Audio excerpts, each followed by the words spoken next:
Hello, I'm Dr. Eric Goulder. I'm a board-certified cardiologist, and I practice at the Heart Attack and Stroke Prevention Center of Central Ohio. I've been a cardiologist practicing standard of care or traditional cardiology for the past 30 or 35 years. Today we're going to talk about genetics and cardiovascular disease.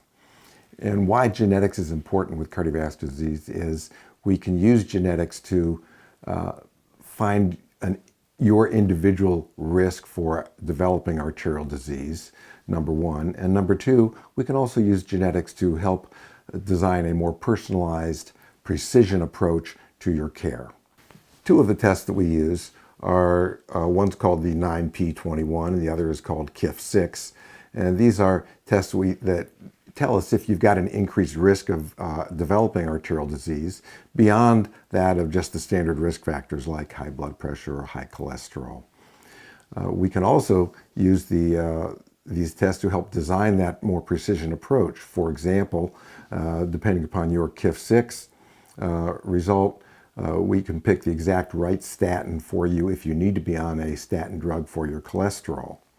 Depending upon your KIF6 status, some of the statin drugs may help lower your cholesterol but not give you the full anti-inflammatory effect that other drugs would give you. And so we can help design that personal approach for you with that.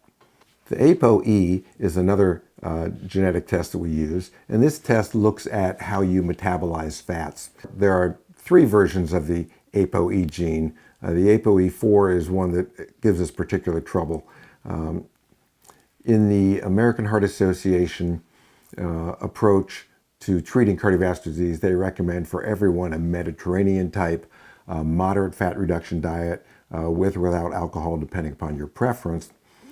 However, depending upon your ApoE4 status, that diet may not be right for you and may actually worsen your tendency to develop atherosclerotic disease.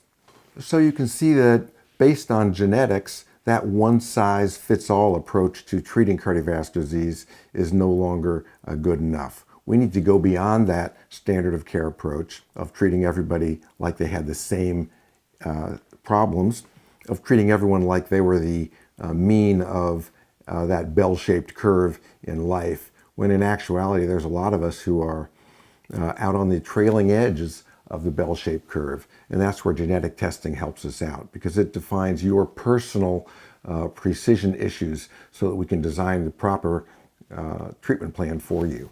So if you have coronary artery disease, or you've had a heart attack, or you've had a stroke, or you have risk factors for atherosclerosis or a strong family history, you might want to consider contacting us at the Heart Attack and Stroke Prevention Center of Central Ohio. We'd be happy to talk with you about your problems and see if we can be of some benefit to you.